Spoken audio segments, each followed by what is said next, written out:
Bonjour. Comment ça va aujourd'hui? Est-ce que ça va bien? Ça va mal. Ça va comme ci, comme ça? Moi, aujourd'hui, ça va bien. Je suis heureuse d'être ici avec toi pour lire le livre du jour. Est-ce que tu es prêt? Oui, je suis prêt? Non, je ne suis pas prêt. Yes, I am ready. No, I'm not ready. Not yet. Oui, je suis prêt. Super. En premier, installe-toi confortablement. N'oublie pas d'enfiler quelque chose de chaud. C'est chaud. Et pouf! C'est chaud. Je suis prête. Le livre d'aujourd'hui parle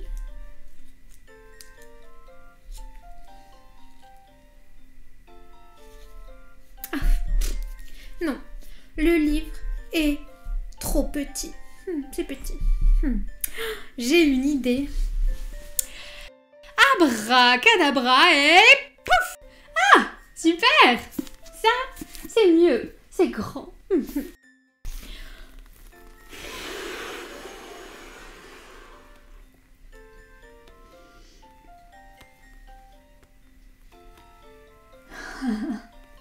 Incroyable. Est-ce que tu vois? C'est la magie de Noël. C'est parti. C'est le 1er décembre. C'est la première histoire avant Noël.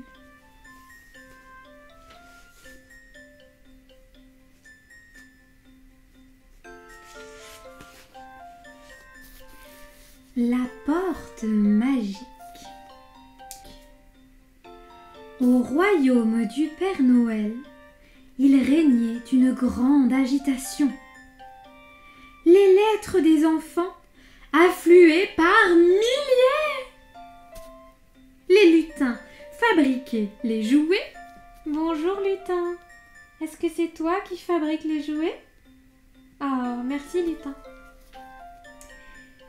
Et les reines s'entraînaient dans les forêts de glace pour être en forme le grand soir. Le Père Noël, lui, voulait régler l'heure de son départ avec le gardien de la porte magique, le vieux sorcier Merloc. Fermée toute l'année, la porte préservait le royaume féerique de Noël des curieux et des gens malhonnêtes. Merloc était le seul à pouvoir l'ouvrir. Il ne prononçait la formule magique qu'une seule fois par an, le soir de Noël. Arrivé près de la porte, le Père Noël remarqua l'air abattu du sorcier. « Que se passe-t-il » demanda le Père Noël. « Oh, j'essaie de former un nouveau gardien. Je me fais vieux et je suis fatigué. Je suis fatiguée. Mais ce n'est pas cette année que je partirai à la retraite. Regardez mes élèves. C'est une catastrophe, dit-il en désignant un groupe de jeunes sorciers. La porte changeait de couleur. Rouge, bleu, jaune, rose. De motifs. Des fleurs, des cœurs, des étoiles et de formes. Des ronds, des triangles, des carrés. Mais pas un seul gron. Oups, pas un seul gond ne grinçait. Ils pourront toujours s'occuper de la décoration du royaume, s'exclama le Père Noël, dans un fou rire. Maquet, le renne, écoutait avec attention leur discussion. Il aurait voulu accompagner le Père Noël lors de sa tournée, mais il avait le vertige et ne pouvait pas voler comme les autres rennes.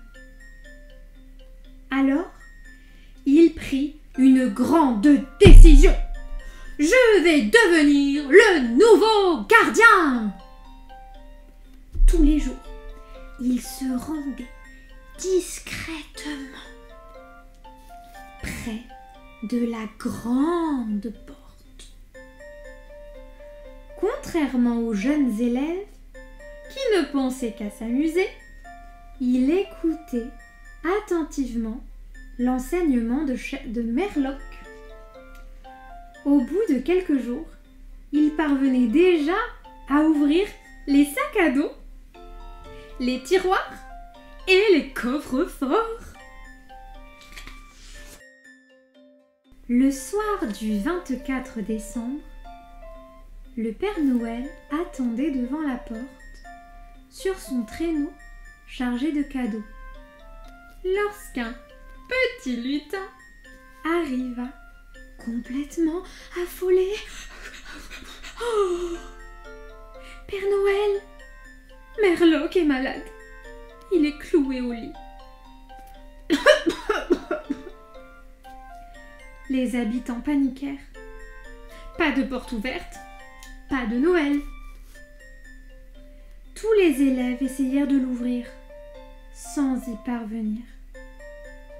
Maquet s'avança timidement sous les ricanements des autres reines. « Hé Maquet, tu as perdu la tête. Tu es un renne, pas un sorcier. » Il se concentra, malgré les moqueries, et marmonna des mots incompréhensibles. Il virevolta sur lui-même et pointa sa patte d'un coup sec vers la porte. Un éclair jaillit, puis un faible grincement résonna. Enfin, les deux battants s'écartèrent à la stupéfaction générale. Maquet était très fier. « Maquet, tu es un grand magicien, » dit le Père Noël. « Je pense que Merloc a enfin trouvé son remplaçant. » Joyeux Noël à tous! C'est la fin de l'histoire. À demain pour une nouvelle histoire de Noël. Et